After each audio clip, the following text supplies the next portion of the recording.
இயேசு கிறிஸ்துவின் நாமத்தினால் உங்களை வாழ்த்துக்கிறேன். இந்த நாளில் ஒரு வசனத்தை குறித்து நான் பேசலாம் என்று இருக்கிறேன். அது லூக்கா 13வது அதிகாரம் 24. லூக்கா 13:24. இடுக்கமான வாசல் வழியாக உட்பிரவேசிக்க பிரயாசப்படுங்கள். அநேகர் உட்பிரவேசிக்க வகை தேடினாலும் அவர்களாலே கூடாமற் போகும் என்று உங்களுக்கு சொல்லுகிறேன். இது இயேசு கிறிஸ்து ஒரு ஆள் ஒரு கொஸ்டின் கேட்பார். என்ன கொஸ்டின் கேட்பாருன்னா, அதுக்கு முந்தின வசனம், ஆண்டவரை ரட்சிக்கப்படுபவர்கள் சில பேர் தானோ என்று கேட்டான். அப்போ இயேசு கிறிஸ்துக்கு அதுக்கு முன்னாடி உள்ள நீங்கள் சம்பாஷணங்கள்ட்ட பேச்சுகளெல்லாம் எடுத்து பார்த்தீங்கன்னா, அந்த அதிகாரத்தில் ஒரு ரட்சிப்பை குறித்தும் பரலோக ராஜ்யத்தை குறித்தும் அவர் என்ன பண்ணியிருப்பார்னா பேசிக்கிட்டே வருவார். அப்படி வரை நேரம் ஒருவன் கேட்பான், அப்போ ரட்சிக்கப்படுவதற்கு சில பேர் தானோ என்று கேட்டான். அப்போ உண்மையிலே ஒரு ரட்சிப்படணும்னா சில பேர் தானே ரட்சிக்கப்பட முடியும் அப்படின்னு ஒரு கேள்வி கேட்டவுடனே 24வது வசனத்தில் அவர் சொல்லுகிற பதில் தான், இடுக்கமான வாசல் வழியாய் உட்பிரவேசிக்க பிரயாசப்படுங்கள். அநேகர் உட்பிரவேசிக்க வகை தேடினாலும் அவர்களால் கூடாமற் போகும் என்று உங்களுக்கு சொல்லுகிறேன். இடுக்கமான வாசல் வழியாக முதல்ல பிரவேசிக்க வகை தேடணும். அப்போ இடுக்கமான வாசல் வழியாக ஒரு இடுக்கமான வாசல் வழி அவங்க கண்களுக்கு தெரியும். இப்போ அதில் பிரவேசிக்க பிரயாசப்படுங்கள். இடுக்கமான வாசல் வழின்னு சொல்லும்போ அந்த இடுக்கமான வாசல் நம்ம சரீரம் இல்லை அந்த வாசலுக்குள்ளாடி பிரவேசிக்கிறது, நம்முடைய ஆத்மா அந்த வாசலுக்குள்ளாடி பிரவேசிக்கிறதா இருக்கிறது. இந்த ஆத்மா அந்த வாசலுக்குள்ளே பிரவேசிக்கணும். அது பிரயாசப்படுங்கள்னு ஒரு இதை போட்டிருக்கிறாங்க. இன்னும் சொல்ல போனால் நீங்கள் ரிஸ்க் எடுங்க, இன்னும் அதிகமாக நீங்கள் ட்ரை பண்ணுங்க. இதை தான் அந்த வசனத்தில் இங்கிலீஷில் அழகாக போட்டிருக்கோம். ஸ்ட்ரைவர் போட்டிருக்கோம், STRIVன்னு போட்டிருப்பாங்க. அப்போ என்னென்னா, இன்னும் நீங்கள் அதுக்கு உள்ளாடி பிரவேசிக்கிறதுக்கு டேக்கிங் ரிஸ்க், இன்னும் பிரயாசப்படுங்கள். அப்போ இது அழகாக போட்டிருக்கு. இடுக்கமான வாசல் வழியாக உள்ளாடி பிரவேசிக்கிறது தான் ஒரு கிறிஸ்டியன் லைஃபுக்குள்ள அர்த்தம். ஒரு கிறிஸ்தவர்களாக இருந்தால் அவங்களுக்கு என்ன பிரயாசம் ஃபஸ்ட்டு வரும்னா, அவன் முதலாவது சிந்திக்க வேண்டியது, நானாக இருந்தாலும் என்னுடைய ஆவி இடுக்கமான வாசல் வழியாக பிரவேசிப்படியாக பிரயாசப்படுகிறதா. இந்த பிரயாசம் பண்ணுறது ஈஸியாகனா கிடையாது. ஒருவன் நித்திய ராஜ்யத்துக்குள்ளே போகிறது ஈஸியான விஷயம் கிடையாது. ஒருவன் பெற்றுக்கொண்ட ரட்சிப்பை பாதுகாத்து கொள்வதுன்னு சொல்கிறது ரொம்ப கடினமான ஒரு காரியம். நிறைய பேர் சொல்லுவாங்க, கிறிஸ்டியன் லைஃப் ரொம்ப ஈஸி, நம்ம ரட்சிக்கப்பட்டோன்னா கடவுள் நம்மளை பரலோகத்தை கொண்டு சேர்த்துருவார். அப்படி கிடையாது. இங்கே நம்ம இந்த ரட்சிப்பை இயேசு கிறிஸ்து ரத்தத்தை ஏற்றுக்கொண்டோம் அப்படின்னு சொல்கிற நேரம், அதுக்கு பிற்பாடு என்ன நெக்ஸ்ட் ஸ்டெப் என்னன்னா, ரத்தத்தை ஏற்றுக்கொள்வது ரொம்ப ஈஸி. அவரை விசுவாசித்தால் மட்டும் போதும்.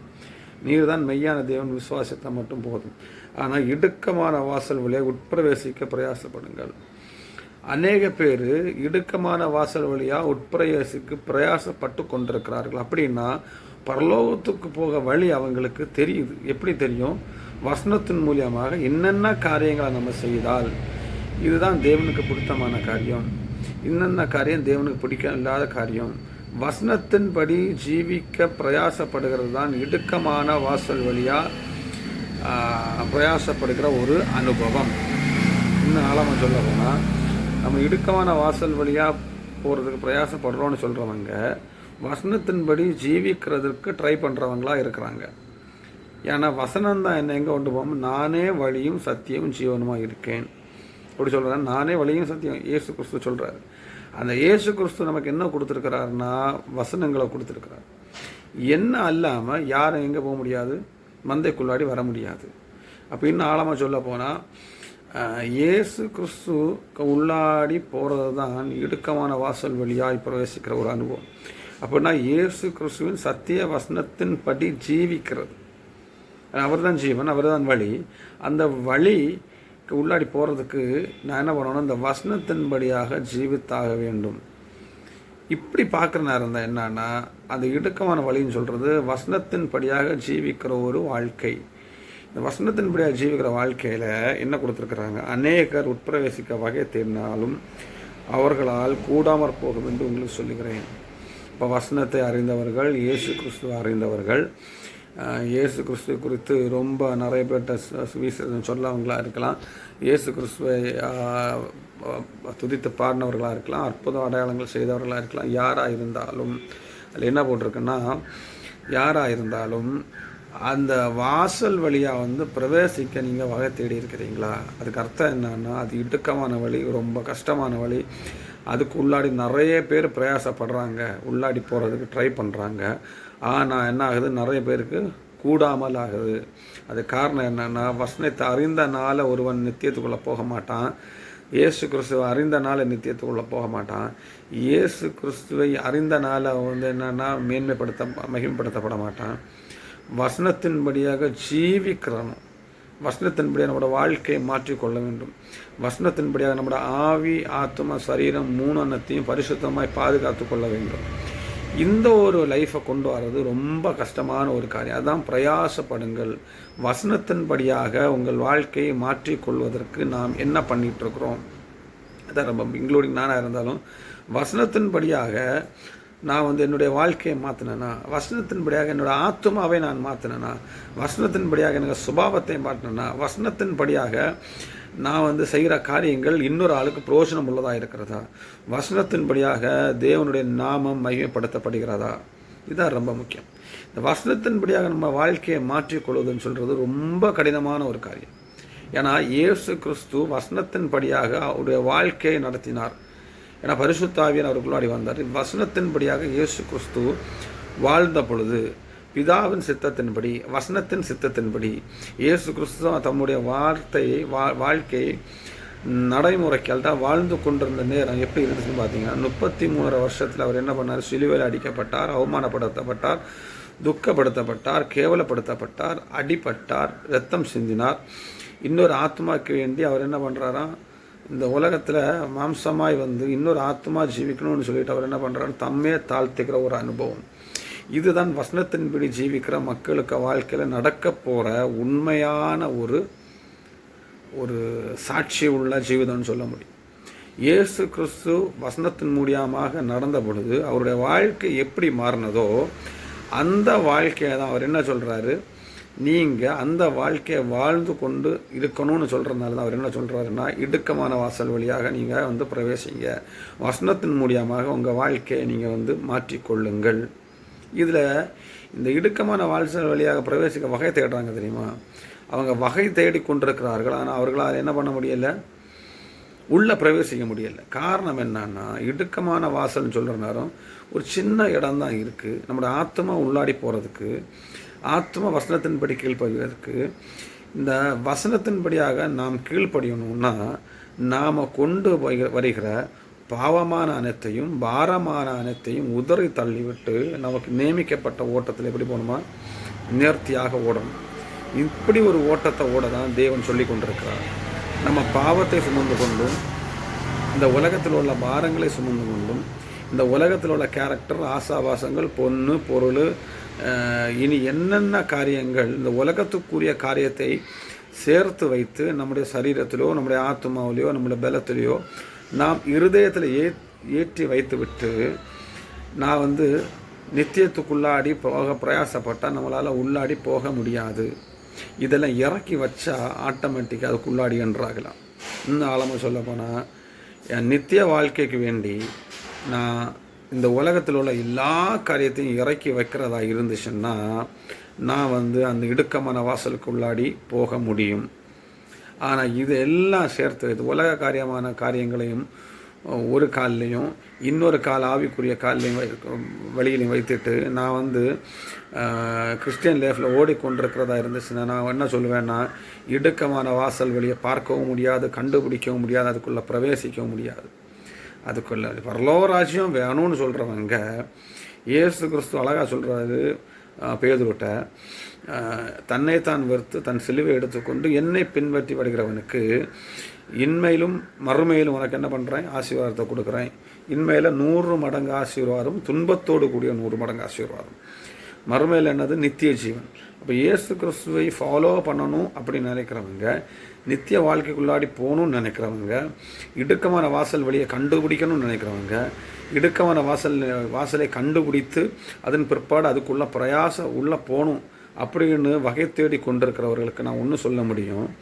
நாம் உலகத்தில் உள்ள மாம்சத்துக்குரிய இச்சையான காரியங்கள், மாம்சத்துக்குரிய உலக பிரகாரமான காரியங்களை மேலே தூக்கி வச்சுட்டு சிலுவையின் காரியங்களை நம்ம பேக்கில் வைத்தா நமக்கு எங்கே போக முடியாது? அந்த இடுக்கமான வாசலுக்குள்ளாடி போக முடியாது. நமக்கு சிலுவை எடுத்துக்கொண்டு கஷ்டத்தின் மத்தியிலும், பிரயாசத்தின் மத்தியிலும், அவமானத்தின் மத்தியிலும், இன்னும் சொல்ல போனால் நம்ம யாருக்குமே ஒரு துரோகமும் பண்ண மாட்டோம். அதில் யாருக்குமே பைபிள் அடிஸ்தானத்தில் கரெக்டாக படித்து அதன்படியாக நம்ம யாத்திரை செய்து கொண்டிருக்கிற நேரம் இயேசு கிறிஸ்து என்ன சொல்கிறார்? அதன்படியாக நான் வாழணும். அப்படி ஒரு ஸ்டெப் எடுத்து நான் அதன்படியாக ரட்சிப்பை எடுத்துக்கொண்டு நான் பரிசுத்த வாழ்க்கையை வாழ வேண்டும் என்ற எண்ணத்தோடு அனுதினம் ஜெபித்து அனுதினம் ஆராதித்து எல்லாம் செய்து நம்முடைய வாழ்க்கை நடத்தி கொண்டு போகும் பொழுது தேவையில்லாமல் அல்டா ஒரு காரணம் இல்லாமல் நாம் வெறுக்கப்படுகிறோம், காரணம் இல்லை நாம் அடிக்கப்படுகிறோம், காரணம் இல்லை நாம் திட்டு வாங்குகிறோம், அல்ல காரணம் இல்லாமல் நம்முடைய வாழ்க்கை கஷ்டத்துக்கு நேராக போய் கொண்டிருக்கிறது.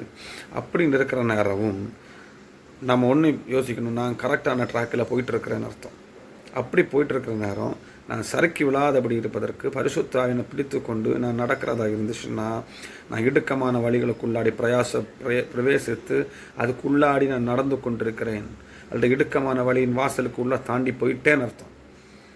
ஆக்சுவலி அந்த இடுக்கமான வழியை கண்டுபிடிப்பது கஷ்டம்னு போட்டிருக்கிறதுல பிரவேசிக்க பிரயாசப்படுகிறார்கள். அநேக பேர் வகை தேடின அவர்களால் கூடாமற் போகும். உள்ளே போகிறதுக்கு கொஞ்சம் பேர் ட்ரை பண்ணுறாங்க, இல்லை பிரவேசிக்க ட்ரை பண்ணிகிட்ருக்காங்க, இதே ட்ரைங். இன்னொரு ஆள் என்ன பண்ணுறாங்கன்னா வகை தேடுறாங்க, ஏதாவது வழி இருக்கா அப்படின்னு. ஆட்டோமேட்டிக் இயேசு கிறிஸ்து சொன்னாலும் வழியே கிடையாது. ஏன்னா முதல்ல நீ நம்ம என்ன பண்ணணும், நம்ம இருக்கிற வாசலை விட்டு இன்னொரு வாசலை தேடி போகணும். அழகாக இயேசு கிறிஸ்து ஒரு வாசலை சொல்கிறாரு, உலகத்தின் வாசல் எப்படி இருக்குது? விசாலமான வாசலாக இருக்குது, மிகவும் ஈஸியான ஒரு வாசலாக இருக்குது. அந்த வாசலில் தான் நம்ம இருக்கிறோம். அந்த வாசலேருந்து இடுக்கமான வாசலுக்குள்ளே போகணுன்னு சொல்கிறது ரொம்ப கஷ்டமான காரியம். நம்மளை ஒரு லக்ஸுரியஸ் லைஃப் வாழ்ந்துட்டு ஒரு அந்த லைஃப்பை விட்டு நம்ம கீழே ஒரு கடினமான ஒரு வாழ்க்கையை வாழ்ந்து கொண்டிருக்க முடியுமான்னு பார்த்தா நம்மளால் முடியாது, ரொம்ப கஷ்டம். அதே போல் தான் உலகத்தின் வாழ்க்கை ரொம்ப லக்ஸுரியஸான வாழ்க்கை. உலகத்தின் வாழ்க்கைன்னு சொல்கிறது ரொம்ப சந்தோஷம் கொடுக்குற வாழ்க்கை. உலகத்தின் வாழ்க்கைன்னு சொல்கிறது இதெல்லாம் என்னத்துக்குன்னா மாம்சத்தின் ரீதியாக உள்ள ஒரு வாழ்க்கை. உலகத்தின் வாழ்க்கை பேர், புகழ், பெருமை எல்லாம் கொடுக்குற வாழ்க்கை. உலகத்தின் வாழ்க்கை நாலு பேர் நம்மளை மதிக்கிற வாழ்க்கை. உலகத்தின் வாழ்க்கை என்னன்னா அதில் பணம் சம்பாதிக்கிற ஒரு வாழ்க்கை. இன்னும் உலகத்தின் வாழ்க்கை சந்தோஷமான எல்லா சிற்றங்களை அனுபவித்து ஜீவிக்கிற ஒரு வாழ்க்கை. ஆனால் ஒரு இடுக்கமான பரிசுத்த வாழ்க்கைன்னு சொல்கிறது ஒரு அவமானத்தின் வாழ்க்கை, கஷ்டத்தின் வாழ்க்கை, துக்கத்தின் வாழ்க்கை. எதுக்கு? மாம்ச ரீதியாக. ஆனால் உள்ளார்ந்த மனுஷன் எப்படி இருப்பான்? பயங்கர சந்தோஷமாக இருப்பான். உள்ளார்ந்த மனுஷன் என்ன நினச்சிட்டு இருப்பான்னா, ஐயா நான் இடுக்கமான வாசலுக்குள்ளே பிரவேசித்தேன், இயேசு கிறிஸ்து அறிந்து கொண்டேன், நான் இனி அவருக்கு நித்திய பாதத்தில் அவரோடு நான் வாழப்போகிறேன் ஒரு அனுபவத்தில் பிரயாசப்பட்டு கொண்டிருக்கிற அநேக பேர் இந்த வாழ்க்கையில் இருக்கிறாங்க. அப்போ அவங்களுக்கு பேக்கில் நாமளும் ஒரு ஆளாக என்ன பண்ணணும்? போகிறவர்களாக மாற வேண்டும். ஆனால் கிறிஸ்டியன் லைஃப் கஷ்டமான தருணம் தான், கஷ்டமான வாழ்க்கை தான். அதுக்கு அந்த கஷ்டமான வாழ்க்கையிலையும் நல்ல ஒரு பாதையை தேர்ந்தெடுப்போன்னு சொல்கிறது ரொம்ப கடினமான காரியமாக இருக்குது. இங்கே ஏற்கனவே கஷ்டமாக இருக்குது. கிறிஸ்டியன் லைஃப்னு சொல்கிறது வசனத்தின் மேலே ஜீவிக்க ட்ரை பண்ணிகிட்டு இருக்கிறோம். அவமானங்களும் இன்னல்களும் துன்பங்களும் எல்லாம் இருக்குது. கேவலப்படுத்துவாங்க, ஒரு மாதிரி தூஷிப்பாங்க. ஏன்னா கிறிஸ்டியன்ஸாக இருக்கிறவங்க தூஷிப்பாங்க, இன்னும் வேறு சகோதரர்களும் தூசிப்பாங்க. ஆனால் ஒரு பிரத்யாசை நமக்குள்ளாடி இருக்குது. இயேசு கிறிஸ்து இதெல்லாம் அனுபவித்தார். ஆனால் அவருக்கு ஒரு நித்திய வாழ்க்கை நமக்கு வேண்டி அவர் பிதாவானவர் அவரை மகிமைப்படுத்தினது போல அவர் என்னையை மகிமைப்படுத்துவார்னு ஒரு நம்பிக்கையில் தான் நம்ம என்ன போயிட்டுருக்குறோம்? இயேசு கிறிஸ்துவை ஃபாலோ பண்ணி போயிட்டுருக்குறோம். அதை விட்டுட்டு நம்ம இயேசு கிறிஸ்து ஆசீர்வாதத்துக்கும் பொன் பொருளுக்கும் உயர்ந்த அந்தஸ்துக்கெல்லாம் நம்ம ஃபாலோ பண்ணி போயிட்டுருக்குறீங்கன்னா நாம் ஏமாற்றப்பட்டவர்களாக இருக்கக்கூடும். நாம் விசாலமான ஒரு கேட்டுக்குள்ளே போயிட்டுருக்குறோமா? மாற்றி இடுக்கமான ஒரு வாசல் வழியை நீங்கள் தேடுங்க, அதுக்குள்ளாடி பிரவேசிங்கன்னு சொல்லிட்டு நெக்ஸ்ட் என்ன பண்ணுறாரு? 26, 27 பார்த்தீங்கன்னா அவர் என்ன சொல்லுவார்னா, நீங்கள் உட்பிரவேசிக்காமல் சும்மா இருந்து கடவுளே உமா கூட பந்தி இருந்தோம் அன்றைக்கி அற்புதம் செய்தோம் இல்லைன்னு தெரிந்தால் உங்களை அறியேன்னு சொல்லிடுவார்.